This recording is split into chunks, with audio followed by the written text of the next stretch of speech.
Hello, what's up mga ka-J-Vlog? Welcome ulit sa panibagong video, and for today's topic, ayan pag-uusapan natin ang Samsung Galaxy A06 5G, kung sulit nga ba siya i-purchase ngayong 2025. So tara, check natin.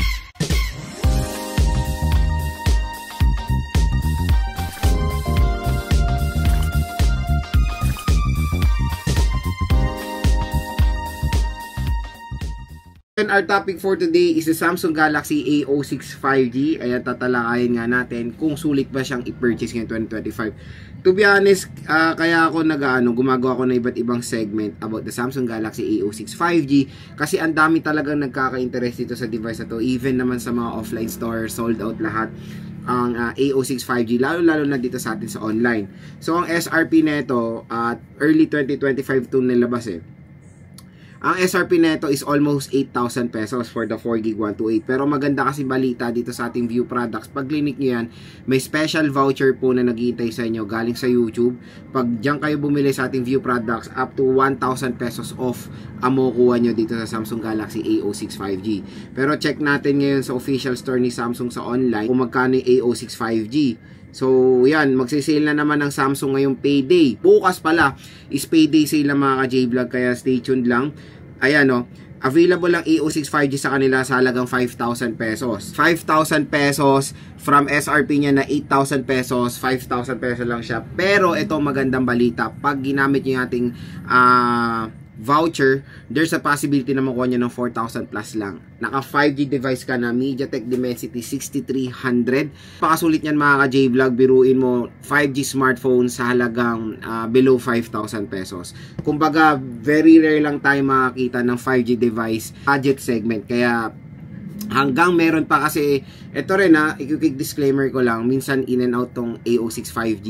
Nawawala to minsan sa ating product link, tapos kung yung product link sa description box. Pero dito sa View Products kasi, pag clinic nyo to, meron pong special voucher dyan. So yun, to be honest, kaya to naging mabenta is grabe mura.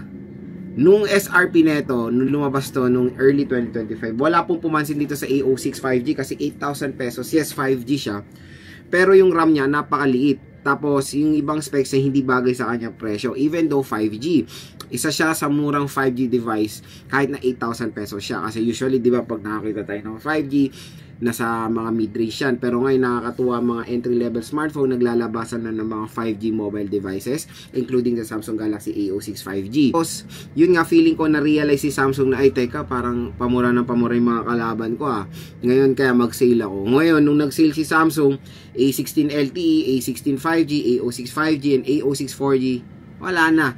Tapos na ang usapan dahil yan yung naging mabenta, to be honest, na device ngayong pumasok yung bare months.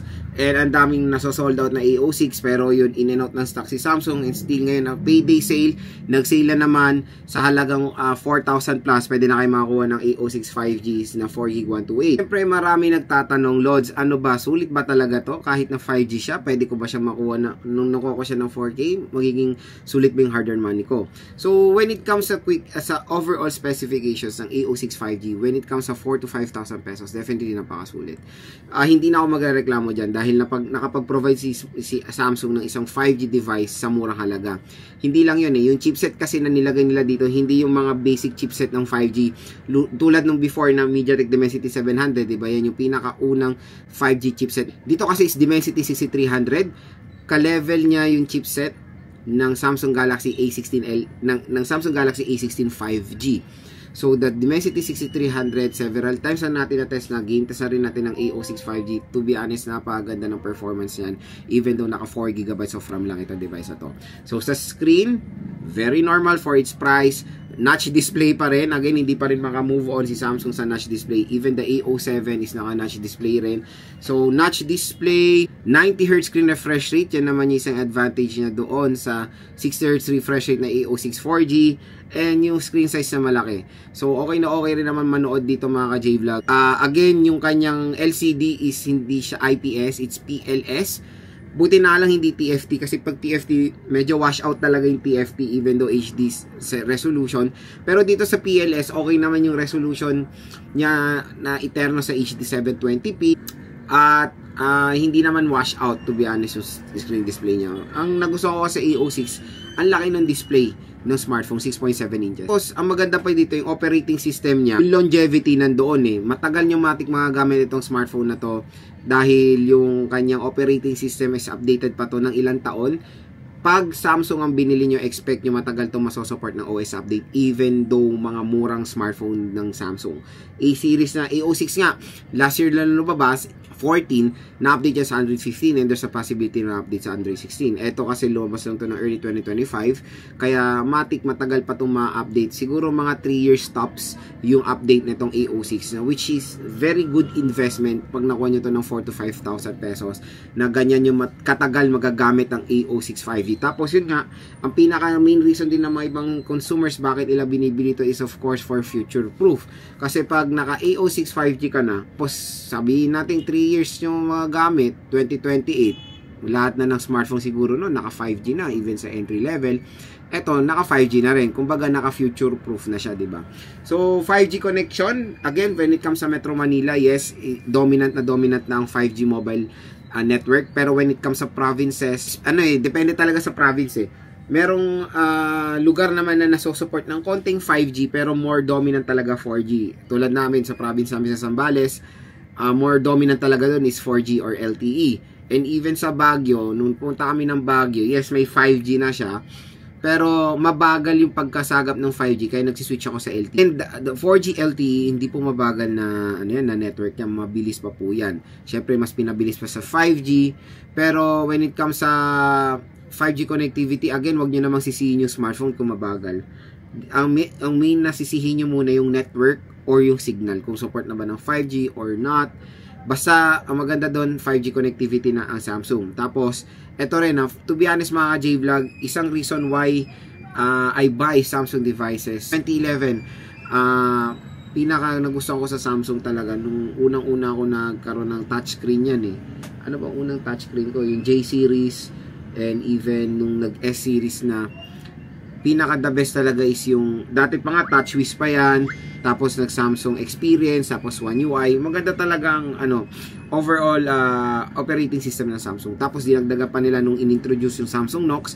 Kaya for me, most trusted sa aking operating system is Samsung kasi matagal na sila sa labanan ng ganyan.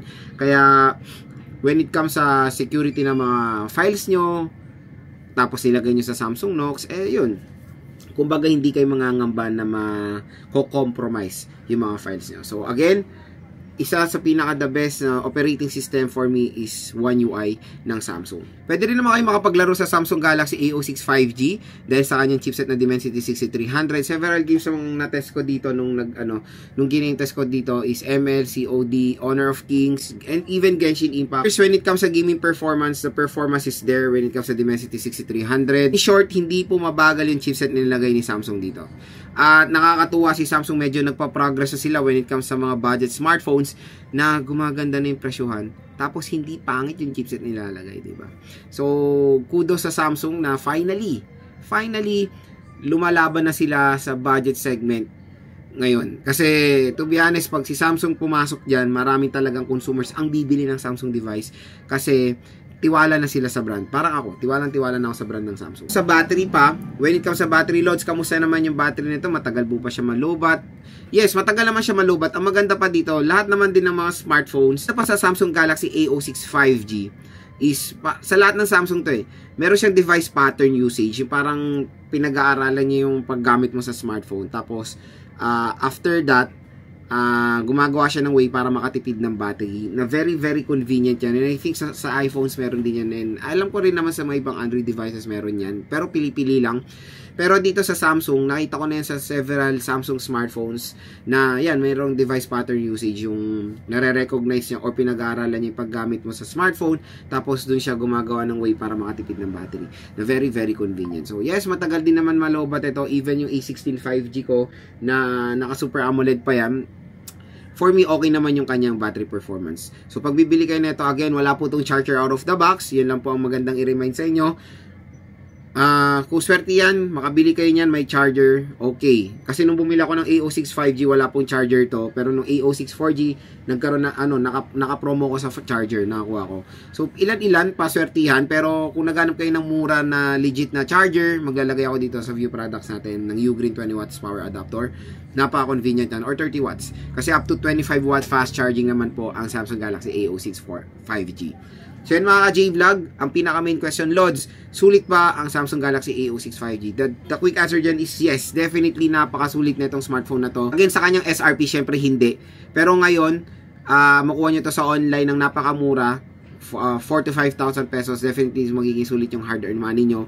Again, there's a possibility na yan na makuha nyo sa mall na presyo yung 8,000 pesos, pero dito sa ating product link, Samsung official store po yan, with voucher pa, napakasulit nyo lang makukuha yung A06 5G. No worries naman dyan, huwag kayo matakot bumili sa online. As long as bumili kayo sa legit na online store, darating naman po yung package nyo ng kumpleto. Kaya yun, payday sale na, i-add to cart yun ng A06 5G hanggang meron pa pong stock dahil mabilis lang po yan maubos sa official store ni Samsung.